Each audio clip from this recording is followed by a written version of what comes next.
Si dating Pangulong Rodrigo Duterte ang walang nilabag na batas. Sa katotohanan, batay sa Section 4 ng Bayanihan Law, RA 11469 na nagbubukod sa pagbili ng PPE mula sa procurement law. Oh, di ba? Ibig sabihin, exemption. Ayan pinagtanggol. Yan yung binasa natin kanina na exemption. Ito po yun, di ba? Oh, ayan. Ayan po yung batas na yan, na exemption doon sa para mapabilis. Tandaan nyo, most expeditious manner. Binigyan ng kapangyarihan. Sino nagbigay? Senado. Kamara. Mambabatas. Tapos magrereklamo, bakit ganun? Katulad ng ibang mga bansa, tunay na sumuka ng salapi ang lahat ng gobyerno. Karamihan ay katulad natin na nangutang para mapagtagumpayan ang COVID. Kailangan ba talagang magbatuhan ng putik sa oras ng inang... Oo nga naman. Alam mo, Senator Robin,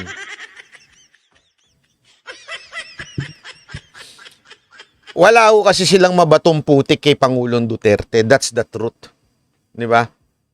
Ang talagang kung meron ka mang makikitang, sabi nga nila kung meron ka mang maaakusa kay Pangulong Duterte, yung pagiging malupit niya sa kriminal. Hindi, yun naman talaga let's be frank. Yun si Pangulong Duterte, alam mo, yung huling meeting namin sa Davao, paulit-ulit niya sinabi yan. Proud siya. Proud siya na malupit siya sa kriminal. Proud siya na kinikwento niya sa amin yung ginawa niyang para maging mapayapa ang Davao. Proud siya. Sabi pa nga niya, hindi naman sa pagmamayabang. Paulit-ulit niya sinasabi to.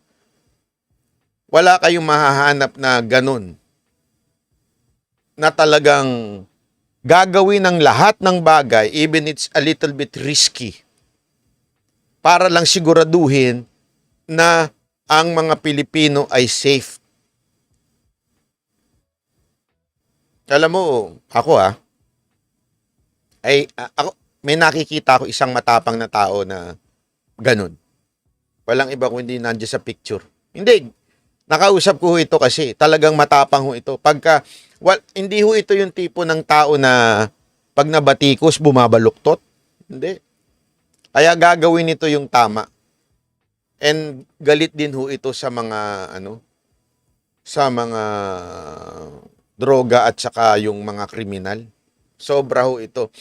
Kaya ako, yung mga katulad ni Baste, katulad ni Robin Padilla, yan ang wini-wish ko na someday tumakbo ng national. Hindi, ako naman yun lang sa akin. Kasi, sabihin na natin, kasi yung karunungan, yung sinasabi, yung karunungan kasi natututunan Tandaan nyo yan palagi. Ang karunungan, natututunan yan. Pero ang karakter, ang hirap ituro niyan. Maniwala ho kayo sa akin. Ang hirap ituro ng karakter ng tao. Yung values niya sa buhay, ang hirap ituro niyan. Pero yung law o yung mga protocol, mga jargons, madaling ituro yan. Inaaral lang sa libro yan Di ba? Alam nyo, yan yung sinabi ni Pangulong Duterte noon nung nag-meeting kami. Ito, walang biro to. Kasi tinatanong namin, ano ba dapat? Anong klase? Sabi niya, wag kayong wala naman, hindi sa ako nanlalait, sabi nga niya. Hindi sa nanlalait ako Pero wag kayong kukuha ng mga taga-UP, taga-Ateneo, taga-Lasal, na hindi man lang naka-experience ng hirap sa buhay, hindi nakakita ng kaya nga, bakit ko sinasabing si Baste at saka si Robin? Kasi naranasan nila, kahit si Senator Bongo, naranasan nila yung ganyan ako, personal si Baste, alam niyo ba ginagawa ni Baste? Talagang pinupuntahan niya yung mga bara-barangay. Sinisigurado niya maayos ang bara-barangay. Kaya nga hindi manalo dyan yung mga Nograles Kasi yung mga Nograles, pasintabi na lalo na sa babaeng maganda ng ilong.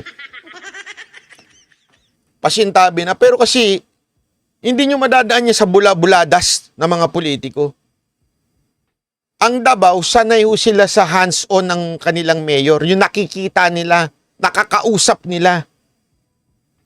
Ganun ho kasi si Baste. Yun ang totoo eh. Alam mo, hindi, wala sa joke to ah. Pag nakita nyo si Basti sa Davao, parang isang ordinaryong pogi.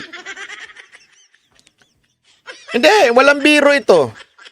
Hindi siya yung tipong mararamdaman mo na yung presensya niya pag parating na. Kasi may mga ganong politiko eh. Ramdam mo na yung presensya niya. Bakit? Maraming amuyong. Nauuna yung mga amuyong bago dumating.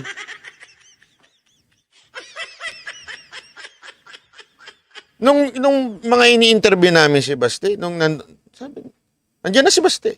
Talaga? Bakit walang amuyong? Anak to ng dating presidente, Walang amuyong.